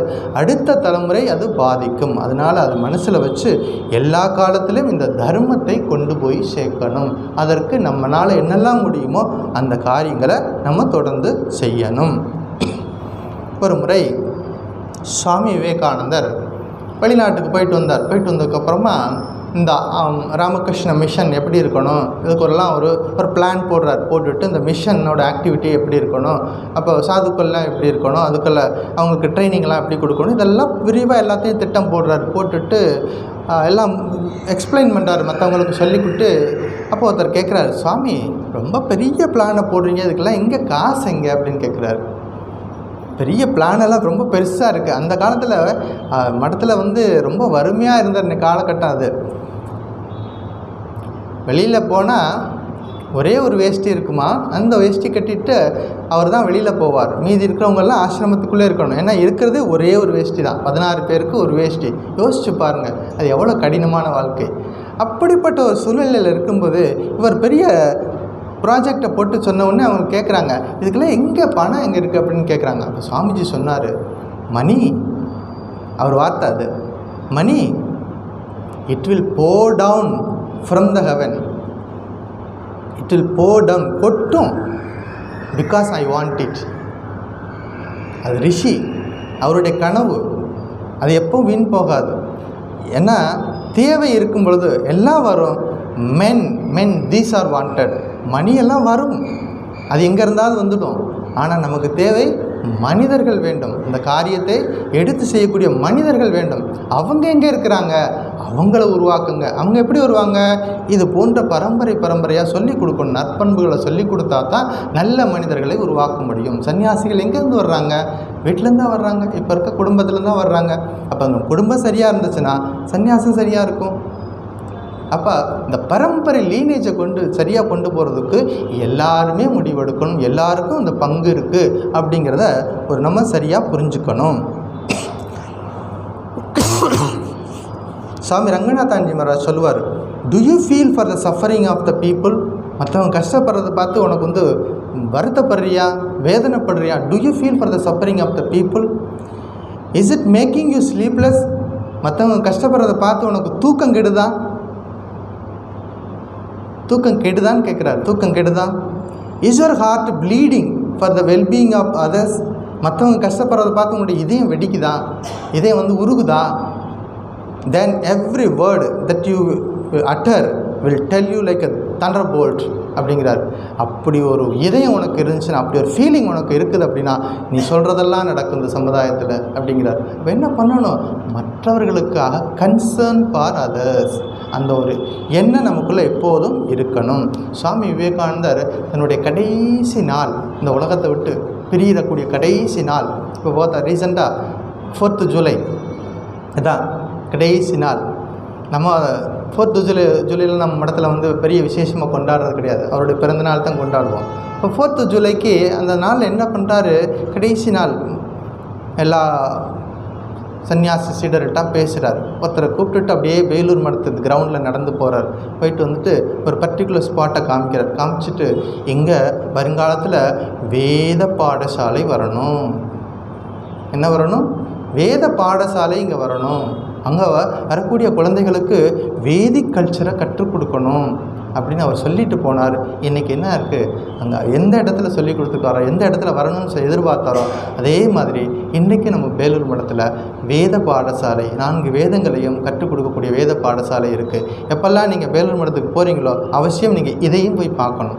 இப்போ நீலாம்பர் கார்டன் ஹவுஸுக்குள்ளே இது இருக்குது, இந்த வேத பாடசாலை. அந்த வேத பாடசாலை மூலமாக என்ன சொல்லிக் கொடுக்குறோம்? இந்த வேதிக் பரம்பரையில் அந்த குழந்தைகளுக்கு கற்றுக் கொடுக்குறோம். அந்த குருகுல கல்வி தொடர்ந்து வருது அப்படிங்கிறத பார்க்குறோம். ஸோ சுவாமிஜியோட கடைசி கனவு என்னவாக இருந்திருக்குது? இந்த ட்ரெடிஷனை கொண்டு போய் சேர்க்கணும். அதை தான் பகவான் ஸ்ரீகிருஷ்ணன் சொல்கிறாரு. பகவான் ஸ்ரீகிருஷ்ணன் என்ன சொல்கிறாரு? இந்த ட்ரெடிஷனை கட்டாயிடாமல் பார்த்துக்கணும் அப்படிங்கிறாரு. இதையே தான் எல்லா மகான்களுடைய சிந்தனையும் ஒரே மாதிரி தான் இருக்குது. சுவாமிஜியும் கடைசியாக என்ன சொல்கிறாரு? இந்த வேதிக்கு இந்த ட்ரெடிஷனை கொண்டு போய் கடைசி வரைக்கும் கொண்டு போய் சேர்க்கணும் அப்படிங்கிறத சொல்கிறார்.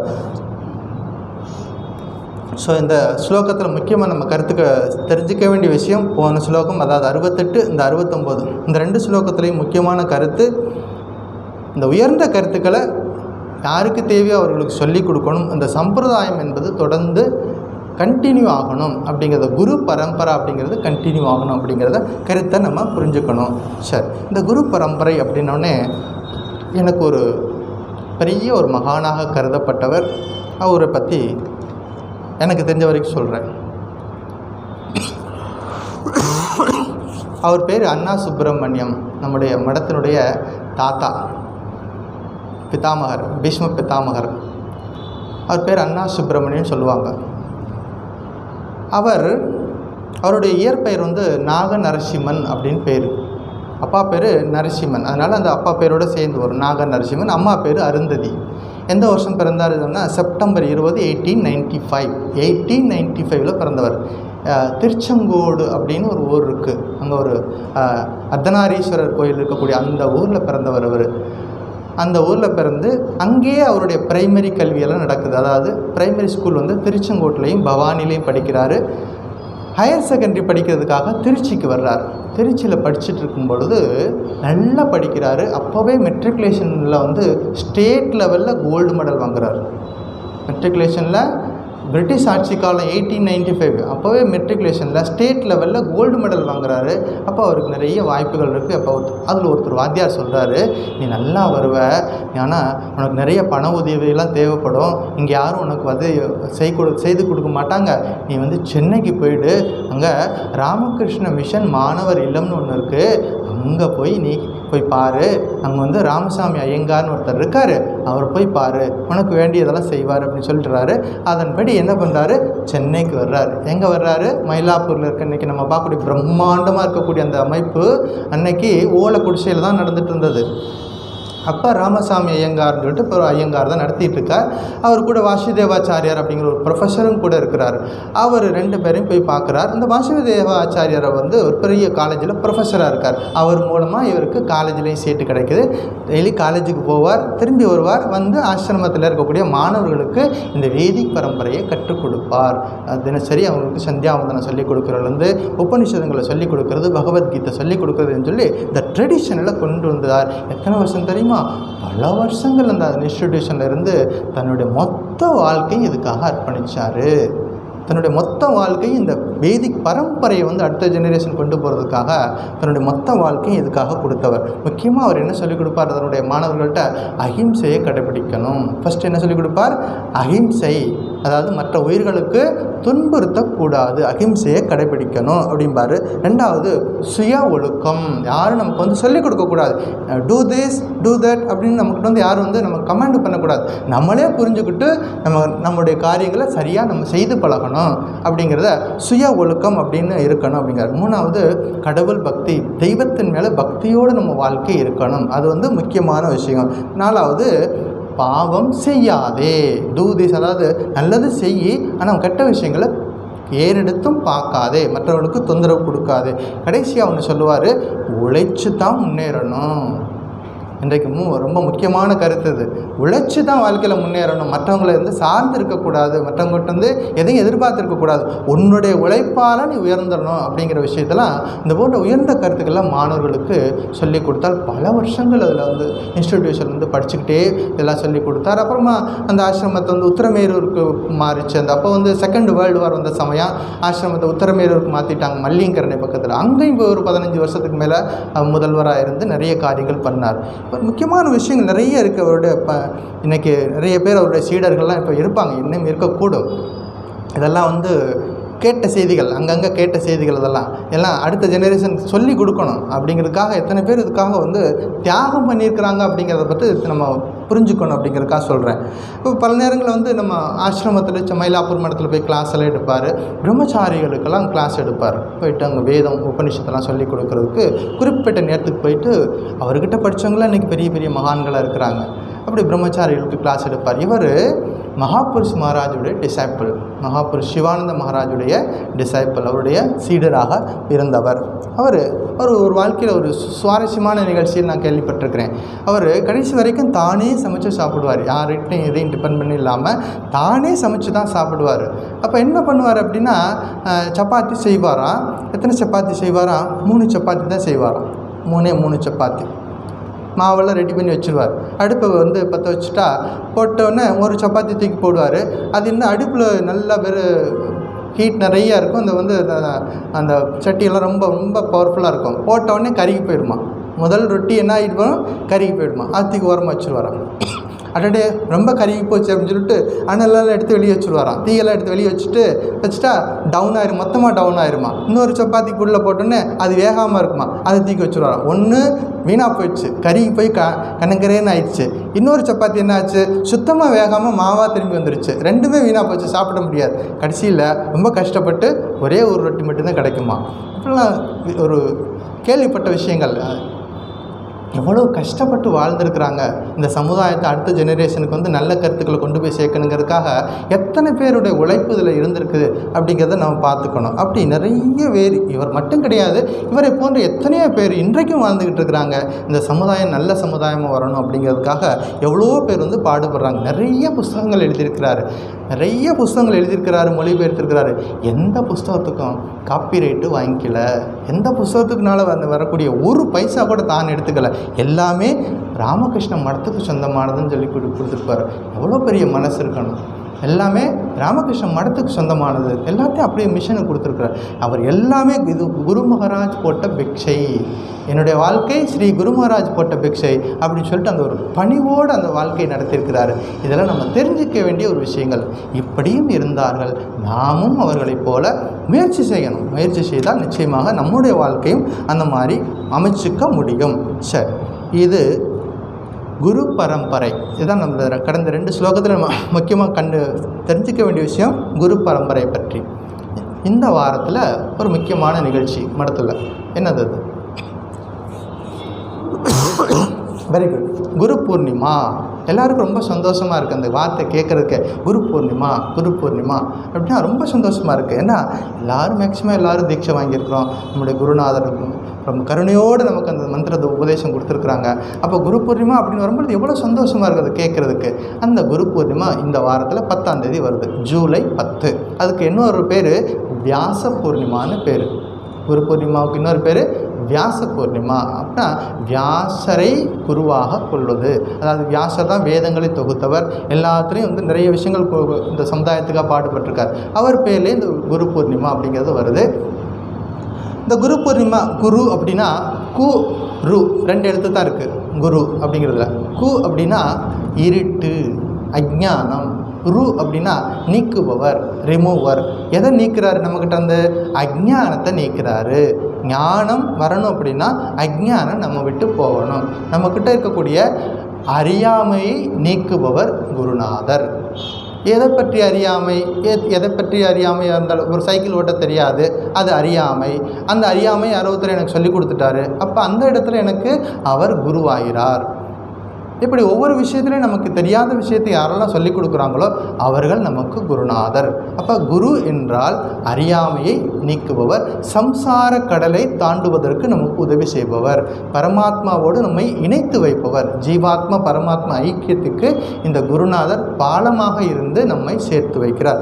இப்படி ஒரு சிம்பிளாக புரிஞ்சுக்கிட்டோம்னா போதும். குரு பூர்ணிமா அப்படிங்கிறது இந்த வாரத்தில் வரக்கூடிய முக்கியமான ஒரு செலிப்ரேஷன். சரி, ஒரு சின்னதாக ஒரு குட்டி கதை சொல்லிட்டோம்னா உங்களுக்கு ஈஸியாக புரியும். ஒரு துறவி இருந்தார். அந்த துறவி, பொதுவாக துறவிகள் அந்த காலத்துல எல்லாம் ஒரு இடத்துல இருக்க மாட்டாங்க. 3 நாள் இருப்பாங்க. ஒரு ஊரில் போனாங்கன்னா ஒரு 3 நாள் தங்குவாங்க. எங்கே தங்கியிருப்பாங்க அப்படின்னா மரத்தடியில் இருப்பாங்க, இல்லை ஏதாவது கோயில் இருந்துச்சுன்னா கோயிலில் தங்கியிருப்பாங்க. எப்படி அவங்களுக்கு சாப்பாடு கிடைக்கும்? அந்த ஊரில் இருக்கிறவங்க அவங்க யார் பார்க்குறாங்களோ அவங்க போய் சாப்பாடு கொடுப்பாங்க, சாப்பிட்டுக்குவாங்க. என்ன கிடைக்குதோ அதை சாப்பிட்டுக்குவாங்க. 3 நாள் ஆயிடுச்சுன்னா அந்த ஊரை விட்டு புறப்பட்டு அடுத்த ஊருக்கு போயிடுவாங்க. இப்படியே இருப்பாங்க. அப்படி ஒரு துறவி ஒரு ஊருக்கு வர்றார். ஒரு ஊருக்கு வந்து அந்த கோயிலில் தங்கியிருக்கார். ரொம்ப அவர்கிட்ட உடைமைகள் அப்படின்னா ஒன்றும் கிடையாது, பிலாங்கிங்ஸ் அப்படின்னா பெரிய ஒன்றும் கிடையாது. அவர் கையில் ஏதோ புஸ்தகம் ஏதோ ஒன்று வச்சுருக்கார், கமண்டலை வச்சுருக்கார். தண்ணி குடிக்கிறதுக்காக கமண்டலை வச்சுருப்பாங்க. ஒரு தடி வச்சுருப்பாங்க. அதாவது இடையில் ஏதாவது பூச்சிகள் வந்துச்சுன்னா அதை விளக்கிட்டு போகிறதுக்காக, அடிக்கிறதுக்கு இல்லை, பூச்சிகள் வந்துச்சுன்னா அதை விளக்கிட்டு அவங்களுக்கு தொந்தரவு கொடுக்காமல் போகிறதுக்காக ஒரு தடி வச்சுருப்பாங்க. அப்புறம் வந்துட்டு சிம்பிள் உடை இருக்கும். அப்போ அப்படி ஒரு துறவி வர்றார், அங்கே தங்கி இருக்கிறார். இதை ஒரு விவசாயி அந்த ஊரில் இருந்த ஒருத்தர் ஒரு கடை வச்சுருக்கார். அவர் பார்த்தார். அவர் துறவி ரொம்ப கிழிஞ்சு போன ட்ரெஸ்ஸு போட்டிருந்தார். அவர் போய் பார்த்துட்டு, சுவாமி நீங்கள் 3 நாள் எப்படி இந்த ஊரில் இருப்பீங்க, அதனால் உங்கள் அந்த துணியை கழட்டி கொடுங்க, நான் போய் தச்சு கொண்டு வந்து கொடுத்துட்றேன், ஒரு சேவை பண்ணுறேன், உங்களுக்கு ஒரு வாய்ப்பு கொடு, எனக்கு ஒரு வாய்ப்பு கொடுங்க அப்படின்னு. சரின்னு கொடுத்தாரு. அவர் இந்த துணியை நல்லா நீட்டாக தச்சு கொண்டு வந்து கொடுத்துட்டார். 3 நாள் கழித்து அந்த துறவி அந்த ஊரை விட்டு புறப்படுறதுக்கு முன்னாடி யோசித்து பார்க்குறாரு, யாரெல்லாம் நமக்கு இந்த ஊரில் நமக்கு உதவி செஞ்சாங்க அப்படின்னு யோசித்து பார்க்குறார். முதல்ல வந்து நிற்கிறாரு அந்த அந்த பெட்டி கடைக்காரர். என்ன சேவை பண்ணார் அவர்? ஏதோ ஒரு துணியை தச்சு கொண்டாந்து கொடுத்தார். அடடே, எவ்வளோ சேவை பண்ணியிருக்கிறாங்களே, இவங்களுக்கு நம்ம ஏதாவது செய்துட்டு போகணுமே, நமக்கு சேவை செஞ்சுருக்கிறாங்க, அவங்களுக்கு பிரதி உபகாரமாக நம்ம ஏதாவது செய்யணுமே அப்படி சொல்லிட்டு அந்த கடைக்காரரை கூப்பிட்டு, நீ வந்து எனக்கு ரொம்ப சேவை பண்ண, எனக்கு ரொம்ப சந்தோஷமாக இருந்துச்சு, நான் இப்போ இந்த ஊரை விட்டு நான் போக போகிறேன், அதனால் உனக்கு ஒரு நன்மை செய்ய நினைக்கிறேன், நீ என் கூடவே வந்துட்டு, நீ ஏன் இந்த உலகத்துலேருந்து கஷ்டப்படுற, என் கூடவே வந்துட்டு நான் உன்னை கூட்டிகிட்டு போகிறேன், கூட்டிகிட்டு போயிட்டு உன்னை நான் வந்து சொர்க்கத்துக்கு அனுப்பி வச்சிட்றேன், நீ கஷ்டப்பட வேண்டாம், அந்த பூமியிலேருந்து தொடர்ந்து கஷ்டப்பட வேண்டாம், உன்னை நான் சொர்க்கத்துக்கே அனுப்பிச்சி வச்சிட்றேன், வா போகலாம் அப்படின்னு. அப்போ அந்த கடைக்காரர் சொன்னார், ஐயா உங்களுக்கு தான் தெரியாதுல்ல, உங்களுக்கு தெரியாத ஒரு விஷயம் கிடையாது, குழந்தைகள்லாம் இப்போ தான் சின்ன குழந்தைங்களாக இருக்கிறாங்க, ஸ்கூலுக்கு போயிட்டுருக்காங்க. பெரிய பையன் தான் 5ஆம் கிளாஸு போகிறான், சின்ன பையன் இப்போ தான் 2ஆம் கிளாஸு போகிறான். அதுங்கெல்லாம் வளர்ந்து பெரியவங்களாம் ஆகணும். நிறைய கடமைகள்லாம் இருக்குது, வீட்டில் தோட்டமெல்லாம் இருக்குது, அதெல்லாம் பாதுகாக்கணும். அதனால் நீங்கள் போயிட்டு கொஞ்சம் நாள் கழித்து வாங்க, அதுக்குள்ளே நான் இதெல்லாம் செட்டில் பண்ணிடுறேன், உங்களுக்கெல்லாம் செய்ய வேண்டிய கடமைகள்லாம் இருக்குது, அதெல்லாம் முடிச்சிடுறேன், அப்புறமா நீங்கள் வாங்க, நீங்கள் சொன்னபடி நான் உங்கள் கூட வந்துடுறேன், போகலாம் அப்படின்னாரு. இந்த துறவியும் சரி, அவன் சொல்கிறதுலேயே நியாயம் இருக்குது, அவன் ஃபேமிலியில் மற்றவங்களாம் கடமைகள்லாம் இருக்குது, செய்துட்டு அப்படின்னு சொல்லிட்டு அந்த துறவி அதன்படி போயிட்டார். போயிட்டு ஒரு 10-15 வருஷம் கழித்து வர்றார். அவர் வந்து சந்தோஷமாக வர்றார். இவன் எப்படி எல்லாத்தையும் வந்து செட்டில் பண்ணியிருப்பான், அவனை கூட்டிகிட்டு போகலாம் அப்படின்னு சொல்லிட்டு வர்றார். வந்து பார்த்தா அந்த வயதானவர் அந்த உதவி செஞ்சாரோ அவருக்கு ரொம்ப வயசாகிடுச்சு, இப்போ ரொம்ப தாத்தாவாயிட்டார். அந்த இடமே மாறிப்போச்சு. 15 வருஷம் கழித்து அந்த ஊருக்கு வந்தால் அந்த எல்லா இடமே மாறிப்போச்சு. ரொம்ப தேடி கண்டுபிடிச்சி அந்த துறவி போயிட்டார். அந்த இடத்துக்கு போயிட்டு என்ன தெரியுதா அப்படின்னு கேட்டார். ஓ சுவாமி, ரொம்ப நல்லா தெரியுது, உங்களை தெரியாதாண்ணா? உங்களுக்கு நல்லா எனக்கு தெரியுது, ஞாபகம் இருக்குது. சரி, நம்ம ஏற்கனவே 15-20 வருஷத்துக்கு முன்னாடி நம்ம பேசினபடி நான் இன்றைக்கி வந்திருக்கேன், உன்னை நான் கூட்டிகிட்டு போகலான்னு வந்திருக்கேன் அப்படின்னு. அதுவா சுவாமி, உங்களுக்கு தெரியாத விஷயம் இல்லை அப்படின்னு ஆரம்பித்தார். பசங்கள்லாம் நல்லா தான் படித்தாங்க, இப்போல்லாம் காலேஜுக்கு போகிறாங்க. பெரிய பையனுக்கு கல்யாணம் முடிச்சுட்டேன், அடுத்த பையன்லாம் படிச்சுட்டு இருக்கிறான். அப்படி நிறைய வேலைகள்லாம் இருக்குது. அதெல்லாம் இன்னும் பேரம்பேத்திகள்லாம் இருக்கிறாங்க. அதெல்லாம் பார்த்துட்டு கொஞ்சம் செட்டில் பண்ணிடுறேன், நீங்கள் போயிட்டு வாங்க, இன்னும் கொஞ்ச நாள் கழித்து வாங்க, அப்புறமா போகலாம் அப்படி சொல்லிட்டார். சரி, துறவி அதுக்கும் ஒரு வாய்ப்பு கொடுக்குறாரு. அவன் எல்லாத்தையும் செட்டில் பண்ணட்டும் சொல்லிவிட்டு வாய்ப்பு கொடுத்துட்டு போயிட்டார். இன்னும் கொஞ்சம் நாள் கழித்து 10-20 வருஷம் கழித்து அதே ஊருக்கு. ஏன்னா துறவிகள் வாக்கு கொடுத்துட்டாங்கன்னா பின்வாங்க மாட்டாங்க. பெரியவர்கள் வாக்கு எப்போதும் பொய்த்து போகாது. ஒன்ஸ் வாக்கு கொடுத்தாச்சுன்னா அதுக்காக உயிரை கொடுப்பாங்களே தவிர அந்த வாக்கு மட்டும் பொய்த்து போகாது. திரும்பவும் வர்றார், எப்படியாவது அவரை சம்சார சாகரத்துலேருந்து வெளியே கொண்டு போகணும் அப்படிங்கிறதுக்காக திரும்ப அந்த ஊருக்கு வர்றார். வந்து பார்க்குறார், ரொம்ப அந்த கடையவே காணோம். முன்னாடியாவது கடை இருந்துச்சு, வயதாக இருந்துச்சு, அந்த கடையவே காணோம். தேடி கண்டுபிடிச்சி அந்த இடத்த போய் எப்படியோ இடத்த லொக்கேஷன் பண்ணி கேட்டால் அந்த பையன், அவரோட பெரிய பையன் தான் வீட்டில் இருக்கிறான். அவன் வந்து பார்க்குறான். அவரோட அப்பா பேர் சொல்லி கேட்குறாரு, ஏன்ப்பா அப்படி ஒருத்தர் இங்கே இந்த ஊரில் இருந்தாரே, அவர் தெரியுமா? ஆமாம், எங்கள் அப்பா தான், அவனுக்கு எனக்கு நல்லா தெரியும், நீங்கள் எங்கள் ஊருக்கு வந்திருந்தீங்க அப்படின்னு சொல்லிட்டு, உங்களுக்கு தெரியாது, எங்கள் அப்பா வந்து கொஞ்ச நாள் முன்னாடி உடம்பு சரியில்லாமல் இருந்து இறந்து போயிட்டார். என்னாச்சு? எங்கள் அப்பா வந்து உடம்பு சரியில்லாமல் இருந்தார், இறந்து போயிட்டார் அப்படின்னு. ஓ அப்படியா? இறந்துருக்க முடியாது. துறவி சொல்கிறார், இல்லை சுவாமி, உங்களுக்கு தெரியாது, நீங்கள் போயிட்டீங்க, ரொம்ப நாள் கழித்து வர்றீங்க, ஆனால் அவர் இறந்து போயிட்டார், நாங்கள் தான் எடுத்துகிட்டு போய் அடக்கமெல்லாம் பண்ணோம், அவர் இறந்துட்டார் சுவாமி. இல்லைப்பா, அவன் இங்கே தான்ப்பா இருப்பான் அப்படின்னு சொல்கிறார். என்ன சுவாமி, நான் எப்படி தான் உங்களுக்கு புரிய வைக்கிறது, அவர் இறந்துட்டார். இல்லைப்பா, அவன் இங்கே தான் இருக்கான் அப்படின்னு சொல்லிவிட்டு அப்படியே ஒரு ரவுண்டு பார்க்குறாரு. அங்கே ஒரு நாய் ஒன்று படுத்துருந்துச்சு. இந்த நாய் பக்கத்தில் போயிட்டு என்ன தெரியுதா அப்படின்னு கேட்டார். சுவாமி வணக்கம் சுவாமி. யார் அந்த துறவிக்கு சேவை பண்ணாரோ, யார் போயிட்டு வாங்க அடுத்த தடவை வாங்கன்னு சொன்னாரோ, அவர் இறந்ததுக்கப்புறமா அந்த வீட்டில் திரும்பவும் அந்த வீட்டின் மேலே அவ்வளோ பாசம். என்னாச்சு? அடுத்த பிறவியில் என்னவா பிறந்திருக்காரு? நாயாக பிறந்து அந்த வீட்டுக்கு முன்னாடி உட்காந்துருக்கிறாரு. பார்த்துட்டு பாதுகாப்பாக வச்சுருக்கிறார் அந்த வீட்டை.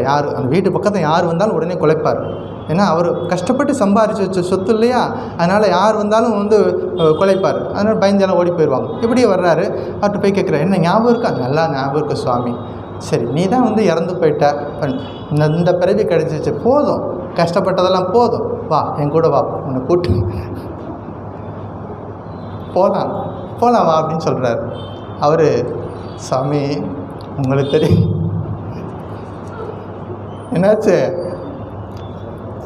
உங்களுக்கு தெரியாதுல்ல, நான் கஷ்டப்பட்டு இந்த சொத்தெல்லாம் சேர்த்து வச்சேன், இந்த பசங்களுக்கு கொஞ்சம் கூட பொறுப்பே கிடையாது, கண்ணா பின்னான்னு செலவு பண்ணுறாங்க, அதுக்காகத்தான் இந்த வீட்டில் நாயாக கடந்து பாடுபடுறேன் அப்படி சொல்லிட்டு போயிட்டு வாங்க,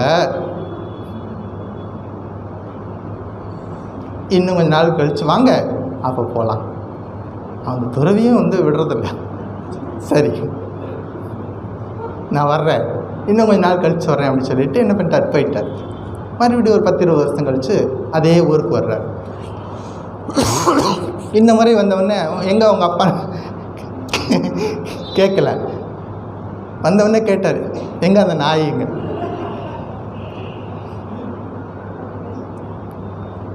அந்த பையன் வந்தான், சாமி நீங்கள் வரும்போதெல்லாம் இங்கே உதவும் நடக்குது. ஒரு முறை வந்தீங்க, எங்கள் அப்பா இறந்து போனார். அடுத்த முறை வந்து எங்கள் வீட்டில் அந்த நாய் செத்து போச்சு அப்படின்னாரு. அப்பா சொன்னார், நாய் செத்து இருக்கா? ஏன்னா மறுபடியும் அவருக்கு ஒரு பற்றுதல் இருக்குது. என்ன பண்ணுறாரு, அந்த வீட்டில் போயிட்டு அப்படி தோட்டத்துக்கு போகிறார். தோட்டத்தில் பார்த்தா மாடாக பிறந்திருக்காரு. மாடாக பிறந்து வயலில் உழுதுட்டுருக்காரு. போய் பார்க்குறாரு, மாட்டுக்கிட்ட போய் பேசுகிறார். ஏப்பா எனக்கு ஞாபகம் இருக்கா? சாமி வணக்கம் சார், நல்லா இருக்கிறீங்களா அப்படிங்கிறார். இப்போ என்னப்பா, அதே வீட்டில் மாடாக பிறந்து கஷ்டப்படுறாரு. இப்படி ஒவ்வொரு முறையும் அந்த பிறவி கொடுத்த வாக்கின்படி போகிறாரு. அவர் மறுபடியும் என்ன பண்ணுறார், வேறொரு பிறவி எடுத்துகிட்டு அங்கேயே இருக்கிறார்.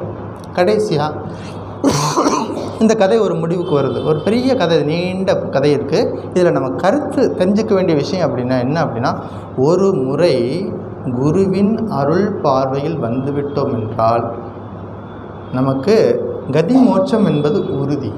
நம்ம எத்தனை பிறவி எடுத்தாலும் அத்தனை பிறவிகளிலும் நம் கூடவே இருந்து நம்மை வழிநடத்தி உரிய வேளையில் உரியபடி நம்ம கொண்டு போய் சேர்க்கக்கூடிய மிகப்பெரிய பொறுப்பு அந்த குருநாதருக்கு இருக்குது அப்படிங்கிறத பார்க்குறோம். இந்த கதை ரொம்ப நீட்டமாக போகும், பெரிய விஷயம். இதில் நம்ம தாற்பயம் புரிஞ்சுக்கணும் அப்படின்னு என்ன, இந்த சமுதாயத்தில் இருக்கிறோம், இந்த உலகத்துக்கு வந்திருக்கிறோம். உலகம் அனித்தியமானது. உலகம் என்பது அனித்தியமான இந்த உலகத்தில் இருக்கிறோம். இந்த உலகத்தில் இருந்தாலும் நம்முடைய கடமைகளை சரியாக செய்து நம்முடைய முக்தி பேற்றுக்கு என்ன தேவையோ அதற்கான வழிமுறையை நம்ம செய்யணும் அப்படிங்கிற ஒரு கருத்தை மட்டும் பார்த்துக்கிட்டால் போதும். ஸோ இந்த வாரத்தில் வரக்கூடிய குரு பூர்ணிமா நாளில் எல்லோரும் நல்லா பிரார்த்தனை பண்ணிக்கோ. நம்முடைய எல்லாரையும் குரு பிரம்மா, குரு விஷ்ணு, குருதேவோ மகேஸ்வரக, குரு சாக்ஷாத் பரபிரம்ம தஸ்மை ஸ்ரீ குருவே நமஹ. அப்படி பிரம்மா, விஷ்ணு, மகேஸ்வரன் எல்லாருடைய ரூபமாகவும் இருக்கக்கூடிய அந்த குருநாதர் எல்லோருக்கும் அந்த சம்சார சாகரத்திலிருந்து மீண்டு வருவதற்கு அருள் செய்ய வேண்டும் என்று பிரார்த்தனை செய்கிறேன். அந்த குரு பூர்ணிமா அன்னைக்கு யாரெல்லாம் வாய்ப்பு கிடைக்குமோ ஆசிரமங்களுக்கு வாங்க, நியரஸ்ட் ஆசிரமங்களுக்கு போங்க. எல்லா ஆசிரமங்கள்லேயும் பெரிய செலிப்ரேஷன் நடக்கும். எல்லா நிகழ்ச்சியிலையும் கலந்துக்கோங்க. இது குரு பூர்ணிமா 10th ஜூலை. இன்றைக்கி ஏகாதசி. கொஞ்சம் நேரம் கழித்து இப்போ ப்ரேயர் இருக்கும். ப்ரேயருக்கு அப்புறமா ஏகாதசி ராமநாம சங்கீர்த்தனம் இருக்கும். எப்போல்லாம் நீங்கள் இங்கே வர்றீங்களோ அவசியம் ஆரத்தி அட்டன் பண்ணணும். அட்டன் பண்ணிவிட்டு அங்கே ப்ரேயரும் இருக்கும், பஜன்ஸ் இருக்கும், எல்லாத்துலேயும் கலந்துக்கணும் அப்படிங்கும்போது என்னுடைய பிரார்த்தனை. அடுத்த வாரம் அடுத்த ஸ்லோகம், ஸ்லோகா நம்பர் 70. ஸோ இன்றைய ஸ்லோகம், நச்ச தஸ்மான் மனுஷேஷு கஷ்டின் மே பிரியகிருத்தமாக பவிதா நச்சமே தஸ்மாத் அந்நிய பிரியத்தரோ புவிகி. மனிதர்களில் எனக்கு மிகவும் பிரியமானது செய்பவனும் மிகவும் பிரியம் ஆனவனும் அவரை விட வேறு யாரும் இல்லை, இருக்கவும் மாட்டான். அதாவது இந்த குரு பரம்பரா அப்படிங்கிற அந்த சங்கிலியை தொடர்ந்து கொண்டு போய் அடுத்த ஜெனரேஷனுக்கு சேர்க்கணும் அப்படிங்கிற உயர்ந்த கருத்தை சொன்னார். அடுத்த வாரம் ஸ்லோகா நம்பர் 70. ஓம் சாந்தி சாந்தி சாந்தி. ஹரி ஓம் தத்சத். ஸ்ரீராமகிருஷ்ண அர்ப்பணமஸ்து.